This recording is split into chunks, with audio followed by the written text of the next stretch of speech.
Olá, queridos, sejam bem-vindos. É com muito prazer que eu aqui me encontro mais uma vez. Agradeço a participação de todos. Para aqueles que estão chegando pela primeira vez e não me conhecem, eu sou Bianca Cirilo e esse é o Papo de Divã. E hoje nós estamos aqui para mais um conteúdo importante dentro do tema de relacionamentos abusivos, onde eu vou trazer para vocês algumas explicações em torno do que eu chamo de jogo contraditório do abusador. Esse jogo contraditório, ele tem uma função clara e única, que é produzir confusão mental. Através da confusão mental, um abusador ele consegue manter a sua vítima sob o domínio dele, sob o controle dele. Por que ele quer produzir confusão mental? Porque na confusão mental, você não consegue estar próxima de você mesma, ou seja, você não consegue gerenciar o seu mundo íntimo.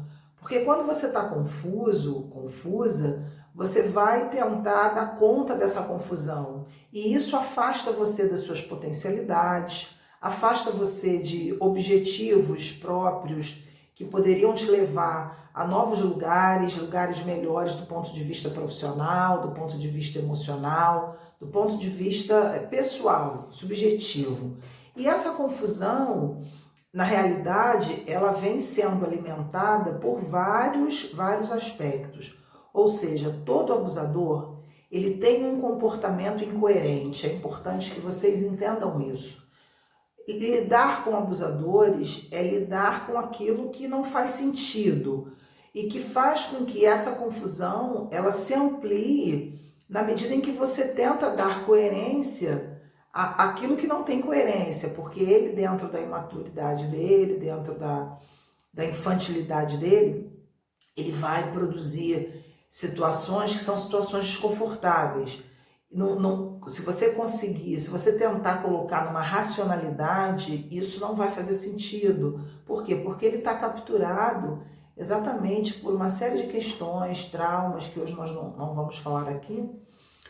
Mais à frente vamos trazer alguns conteúdos para trabalhar as personalidades abusivas, ou seja, entender a estrutura de caráter dessas pessoas mais à frente. Então hoje a gente vai falar especificamente sobre esse jogo contraditório. Toda contradição, ela gera angústia. Se você está numa relação, se você está numa situação, num contexto onde essa contradição é muito extrema, isso faz com que você não se encontre, não consiga se compreender naquela dinâmica. Obviamente que nós, como seres humanos, temos as nossas contradições, as nossas oscilações, mas isso dentro de condições que são completamente diferentes das condições emocionais de um abusador. Lembrando, tudo que eu estou trazendo aqui são conteúdos relacionados a esse distúrbio de personalidade. Então não dá para a gente comparar. Aliás, isso é uma das grandes ilusões de vítimas de abusadores. Elas tentam encaixar aquele comportamento contraditório naquilo que elas conhecem e é completamente diferente. Então vamos lá. Hoje nós vamos trabalhar 3 aspectos dessa contradição. Com certeza existem outros, mas eu quero destacar 3 que eu considero graves e que vão auxiliar vocês a fazer exatamente uma análise. Isso serve, como eu sempre falo aqui nos vídeos, de parâmetro para você avaliar a qualidade dos seus relacionamentos. Se está na dúvida, se tem uma desconfiança de que vive uma relação abusiva, preste atenção nesse material, que isso vai ajudar vocês a perceber melhor, a aprofundar melhor essa relação. Vamos lá, primeiro aspecto que eu considero fundamental no jogo contraditório do abusador. Veja bem, quando eu falo primeiro aspecto, é um dos aspectos, não é necessariamente nessa ordem, como eu sempre falo. Isso acontece num jogo dinâmico. Muito bem. Desqualificação, qual seria o primeiro aspecto? Desqualificação versus elogio interesseiro. O que eu chamo de desqualificação versus elogio interesseiro? Na realidade, ao mesmo tempo que ele te valoriza, entre aspas, que ele te elogia, que ele faz algum tipo de agrado, na mesma mão ou em processos assim às vezes até no mesmo dia, ele te desqualifica, ele diz que você não tem valor, ele te deprecia. É comum abusadores usarem também de xingamentos ou classificações negativas do tipo: você é louca, você é maluca, você é burra, uma série de outras situações, você realmente não consegue fazer nada, e por aí vai. Ou seja, isso é o jogo da desqualificação, é um exemplo. É muito mais do que isso, gente. Na realidade, ele te olha como alguém abaixo dele, ele inferioriza você. A desqualificação, ela às vezes é ostensiva, acontece dessa forma, como eu citei aqui, e muitas vezes ela pode ser sutil, do tipo: você vai tentar esse concurso, mas você não estuda. Você vai fazer isso assim, assim, vai tentar esse emprego, mas você está há tanto tempo parada, tanto tempo parado. Enfim, são formas, muitas vezes sutis, de depreciar você. E sob uma alegação, que aí é o grande perigo que eu quero reforçar para que todos vocês tenham essa informação. O grande perigo é que ele faz isso muitas vezes sob a alegação de que é uma proteção. Estou protegendo você. É uma forma de você não se decepcionar. Então, assim, pensa bem, você está tanto tempo parada, você vai tentar, isso não vai dar certo, você não sabe como é que está o mercado, você não sabe como é que a vida é, ou seja, ele vai te desencorajando. Bianca, por que ele faz isso? Porque ele não quer sua autonomia. No vídeo anterior eu falei dos quatro A's, e um deles é autonomia, ou seja, que traz empoderamento pessoal. Ele não quer sua autonomia, nem emocional, nem financeira, nem nenhuma, porque ele quer manter. Então ele desqualifica você, porque se você está no jogo da culpa, você vai tentar convencê-lo de que você não é aquilo ali. Aí que é o outro perigo, você se distrai, como eu falei anteriormente, em vídeos anteriores, e você fica ali tentando mostrar para ele que você não é essa pessoa de menor valor, como ele está pensando. Mas, ao mesmo tempo, ele te elogia. Ele te elogia com algum interesse. É muito comum as pacientes, ao longo desses anos todos de trabalho, muitas pacientes trouxeram para mim a questão do elogio com interesse sexual. Isso é muito comum, gente. Ele vai desqualificando você o dia inteiro, a semana inteira, o tempo todo, é a tônica, você fica sempre pisando em ovos, ou seja, qual vai ser a próxima crítica, qual vai ser a próxima reclamação, mas ele quer que você esteja pronta para manter um relacionamento sexual saudável na cabeça dele. Então, assim, ele machuca você o dia inteiro, briga com você e banaliza, porque eu já falei para vocês que os abusadores não gostam de discutir relação, porque discutir relação exige uma maturidade que eles não têm. Maturidade essa que passa principalmente por uma relação empática. Para que eu possa discutir um relacionamento, eu tenho que ter o mínimo de empatia para conseguir entender o seu ponto de vista e você entender o meu, e a gente chegar num lugar comum, estabelecer algumas ponderações de acordo, de regras de convivência, para que haja uma harmonia. Abusadores não fazem isso, abusadores afetivos, eles estão infantilizados. Então, assim, gravem isso. Na realidade, toda essa desqualificação é uma maneira que eles têm de manter você ali sob domínio e eles se sentirem um pouco mais confortáveis, justamente porque eles se sentem menos. Então, eles te rebaixam, eles tentam rebaixar você o tempo inteiro para que você possa ficar confuso ou confusa. Muito bem. E ao mesmo tempo ele elogia, dizendo que você é isso, você é maravilhosa, você é aquilo. Se ele quer alguma coisa, se há ali um interesse, às vezes é claro ou velado, nem sempre dá para perceber. Por isso vocês precisam estar atentos numa relação onde vocês já desconfiam que há um abuso. Lembrando, todo abuso é a prática continuada da depreciação do outro. É a prática continuada do rebaixamento, da desqualificação, das críticas, da desvalorização. Então, assim, é importante vocês entenderem que abuso é uma repetição, não é uma situação circunstancial, pontual. Isso também a gente pode traduzir como um abuso dentro do senso comum, né? Uma pessoa age com você de uma maneira descortês, mas isso do ponto de vista clínico, terapêutico e dentro do que a gente está estudando aqui como pesquisa, dentro da ciência psicológica, abuso é uma prática continuada, ela precisa ser repetida. Então, assim, saiu desse contexto, você fica realmente confuso. Olha, uma hora ele está me criticando, agora ele diz que eu sou maravilhosa. Observe em que momentos esse acusador te elogia.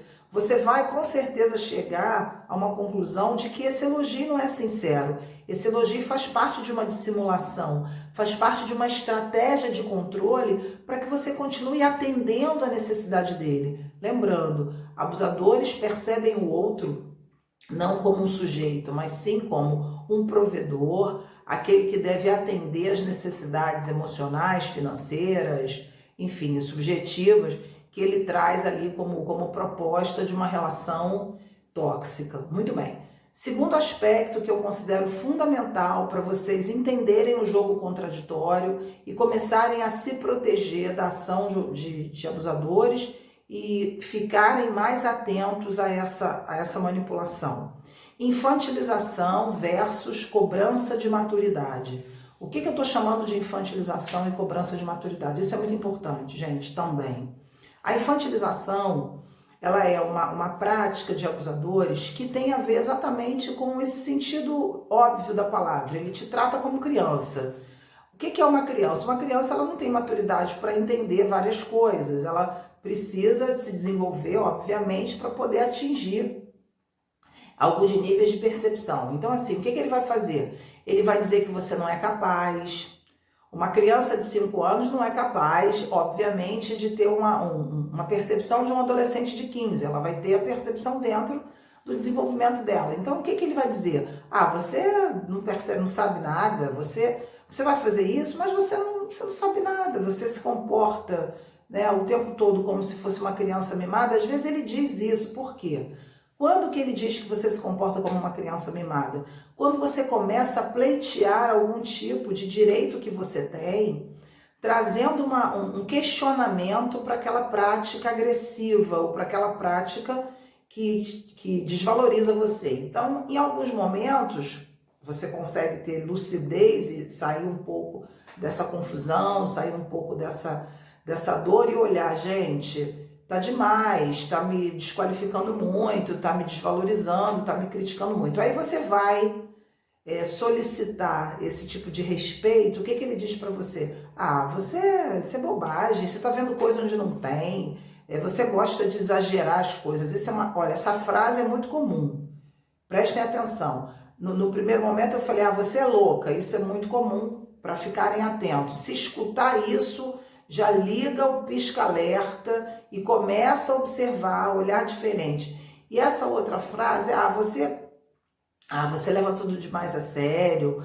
né? Você não consegue entender as coisas, você faz tempestade em copo d'água, você é exagerada. Essa coisa, você é exagerada, isso também é algo muito comum no relacionamento com abusadores. Ele vai dizer que é exagero porque, como ele não discute a relação, como ele não tem maturidade para fazer isso, o que ele diz? Ele diz que é exagero seu, porque se o exagero é seu, como eu falei, gente, a culpa sempre vai ser sua nesse jogo. Se o exagero é seu, ele tá o quê? Ele tá isento, ele vai se eximir dessa responsabilidade de ponderar o comportamento dele. Porque, como eu falei, para você discutir uma relação, você parte do pressuposto de que você precisa mudar também para trazer ali um maior conforto àquele relacionamento. Ele não vê isso. Então é importante entender, ele vai dizer para você que você não é capaz, que você é exagerada, que você faz birra, que tudo você leva a sério. Por exemplo, uma coisa muito comum que eu lembrei aqui, de casos que a gente observa, ele faz uma brincadeira com você e você reage de uma forma agressiva, ou você tem uma reação de colocar limites, porque aquela brincadeira é extremamente desrespeitosa. Ele pode te expor publicamente, é muito comum. As mulheres trazem muito essa queixa de abusadores, de que na vida social começa a depreciar você para os amigos. Ah, mas ela não consegue nada, fulana é preguiçosa. Gente, toma cuidado com isso.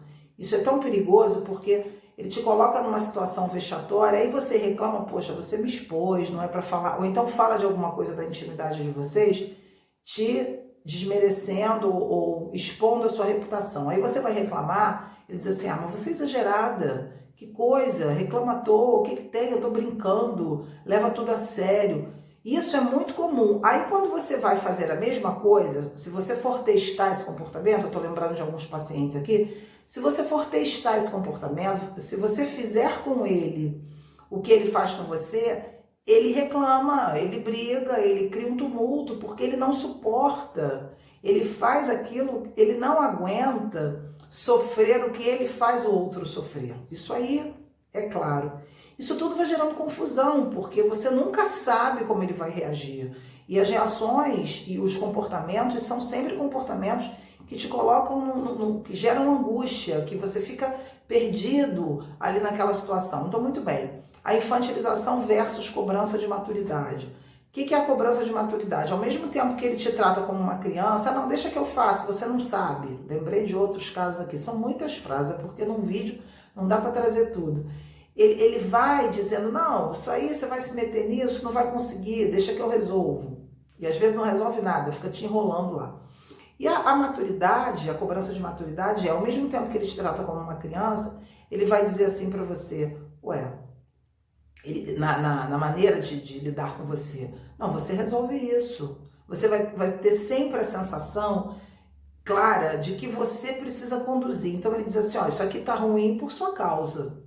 Você que não fez. Isso aqui está assim por sua causa. Ou seja, ele começa a dizer para você que tudo que acontece de ruim no relacionamento de vocês, você tem que dar conta. Às vezes situações até pontuais, gente. Resolver ir ao mercado, resolver questões dos filhos, resolver algum tipo de documentação, tudo que envolve o seu cotidiano, nosso cotidiano, né? Das questões pessoais, das questões sociais, das obrigações, né, dentro de uma regra, de regras de convivência, de manutenção, enfim, seja o que for, ele vai dizer que é você que tem que resolver. Então as pessoas ficam sobrecarregadas, você vai ficar sobrecarregado se você está numa relação abusiva, porque você vai carregar a relação nas costas. Então assim, você tem que levar para médico, você tem que ir ao mercado, você tem que resolver problemas de contas, enfim, você tem que resolver tudo. Então ele cobra que você seja o adulto da relação. Quando você reclama de alguma coisa que está te machucando, ele diz assim, mas você não é tão madura, por que está reclamando disso? Eu lembrei de uma situação do tipo, ele te desqualifica, porque isso tudo acontece junto, tá? Eu separei aqui didaticamente, mas tudo isso acontece junto na psicodinâmica da convivência. Então ele diz assim, estou lembrando de uma frase, você fez a faculdade e tal, não adiantou o quê? Você está aí, né, não consegue nada? Isso é uma prática de desqualificação que te diminui, mas ao mesmo tempo ele cobra uma atitude adulta. Mas você não fez a faculdade e tal, você deveria saber. Percebam? Há sempre um jogo confuso e louco que você fica, gente, como assim? Ao mesmo tempo eu não estou qualificada para realizar essa tarefa, mas por outro lado, exatamente por ter essa qualificação, eu deveria ter um comportamento X. Gente, isso é extremamente enlouquecedor. Você não estudou para isso? Deveria saber. Aí quando você tenta mostrar o seu valor, ou para conseguir um emprego, ou para dar uma opinião, uma coisa também muito importante, nesse processo de infantilização, cobrança de maturidade. Você vai emitir sua opinião, ele desqualifica. Porque ele acha que você é infantil, então ele vai desqualificar aquilo ali. Não, bobagem isso, né? Ele te infantiliza dizendo, não. Aí uma outra pessoa dá a mesma opinião que você deu, isso acontece muito, dá a mesma opinião que você deu, aí você observa que ele valoriza. Ele valoriza, aí você fica assim, gente, mas o outro falou a mesma coisa que eu falei. Quando é você, ele rebaixa, ele infantiliza, ele desqualifica. Mas quando é o outro, não, realmente você tem razão. Estou lembrando de várias queixas de vários clientes que trazem isso. Então, assim, fiquem atentos. Infantilização versus cobrança de maturidade. Isso é fundamental. E a última coisa, para a gente terminar o vídeo, é a banalização do seu sofrimento e a valorização do sofrimento alheio. Essa é outra questão que traz uma contradição e uma dor muito grande, porque você observa claramente que quando você está sofrendo, ele diz que é mimimi. A frescura, você, como eu falei anteriormente, você leva tudo a sério, parece criança. Às vezes ele até fala, você parece criança, porque ele está projetando o tempo todo na sua direção os conflitos dele. É por isso que ele cria esse jogo contraditório, porque ele é contraditório. Então você vai estar doente, você não vai conseguir, ele não te acompanha ao médico, ele acha que ele toma aquilo como algo menor, você fica sempre, veja bem, gente, na banalização do sofrimento, você sempre vai ficar com uma sensação de que você não é acolhida, de que você não é protegida. E isso é claro. Se você reclamar, ele vai dizer que isso é frescura, isso é bobagem, isso é exagero, mas você vê claramente que você está sem amparo, que você está sem apoio, que você está sem respaldo. E ao mesmo tempo ele diz o quê? Ele faz o quê? Ele valoriza o sofrimento do outro. Não, o fulano está doente, não, a gente tem que ajudar. Né? Mas isso tudo, por que ele faz isso? Porque ele faz exatamente, né? Ele cria uma imagem social positiva, porque na hora que você reclamar com alguém, depois eu vou falar de isolamento, mas isso mais à frente, mas de isolamento social, mas isso é uma outra questão. Mas se você não está tão isolada socialmente, porque abusadores fazem isso, eles tentam isolar suas vítimas, mas quando isso não é tão ostensivo, o que acontece? Se você reclamar dele com alguém fora, naquele ciclo de amizades, né? Se você, dentro daquele meio social, melhor dizendo, se você reclama dele ali, né? Você tem ali um círculo, melhor dizendo, né? Um círculo de amizades, né? Que faz com que você, que todo mundo conhece você, então você fica assim, gente, fulano é assim? Não, fulano é gente boa. Tá falando isso? Não, tá louca, né? Aquele círculo de amizade já está completamente envolvido por questões que ele já colocou para colocar uma imagem positiva dele, mas você sabe que na intimidade não é bem assim. Se você for falar, você que é a louca, você que realmente não é possível. Fulano não é assim não, você está exagerando. Isso tudo é estratégia para que você não consiga ter apoios. Então ele banaliza o teu sofrimento. E ao mesmo tempo, como ele cria, né, esse jogo positivo, né? Positivo no sentido de trazer a imagem positiva dele, ele cria essas relações, essas alianças, melhor dizendo. Quando você vai reclamar, não, fulano não é assim. Então, assim, ele valoriza demais o sofrimento do outro e desvaloriza o seu. Por que ele faz isso? Porque ele não te considera, gente. Porque no fundo, o abusador olha para você como uma fonte de prazer e satisfação. É duro dizer isso. Muitas pessoas às vezes me questionam, Bianca, não há um exagero? Não há. A literatura, ela deixa claro isso pra gente, a prática deixa claro isso pra gente, e aí você fica com aquela sensação, caramba, eu não tenho alguém para compartilhar. Lembrei de uma situação para terminar. Uma cliente teve um problema com uma amiga, e era uma amiga ali em comum, e essa amiga foi extremamente dura com ela, e ela foi reclamar com o marido, que era o abusador. E aí o que aconteceu? Ele entrou numa postura do tipo, não valorizou muito, e numa outra situação, o que ele disse para ela? É por isso que ninguém fica com você, é por isso que ninguém gosta de você, porque você briga com todo mundo. Mas ele foi extremamente injusto, porque ela não tinha brigado com ninguém, a amiga tinha brigado com ela, e a colocou numa situação extremamente delicada. E o que ele fez? Ele disse que ela que era o pivô da briga, Então, assim, é importante vocês estarem atentos a isso. Ele vai te colocar como pivô, ele vai dizer que você que é o agente da confusão, e tem coisas mais duras ainda do tipo, é por isso que ninguém fica com você. Isso é uma forma de valorizar o outro e desqualificar você. O teu sofrimento, ele não tá nem aí no teu sofrimento. É por isso que ninguém fica com você. Por isso que a tua mãe fez isso com você. Tô lembrando de vários aqui. Por isso que seu pai fez isso com você. Por isso que ninguém te aguenta. Eu tô fazendo quase que um favor de estar com você. Se você terminar comigo, qual vai ser o homem que vai querer ficar com você com 2 filhos, com 3 filhos? Enfim, isso é muito comum. Essa coisa dele criar esse terror. Por quê? Porque ele valoriza demais os outros. Valoriza, né? Ele faz a social dele e desvaloriza você, ok, gente? Teria muito mais coisa para falar, eu teria muito mais coisa para falar, mas a gente tem que encerrar esse vídeo aqui.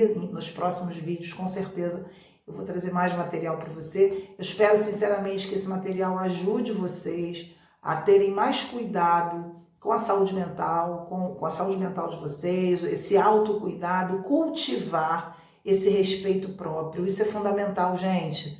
Todos os meus vídeos têm exatamente esse objetivo: auxiliar vocês a se prevenirem dessas relações, estarem atentos à qualidade do relacionamento que vocês têm, principalmente com vocês, para que vocês não caiam mais nessas armadilhas, ok, gente? Um beijo grande no coração de todos. Mais uma vez eu agradeço pela audiência. É sempre um prazer estar aqui compartilhando esse conhecimento. Eu me sinto extremamente útil e o objetivo é esse mesmo, trazer ferramentas para que vocês possam se tornar pessoas mais felizes e conseguirem as suas respostas, as suas saídas e melhorarem a vida de vocês, ok? Um beijo grande, tudo de bom para vocês. Até o próximo vídeo.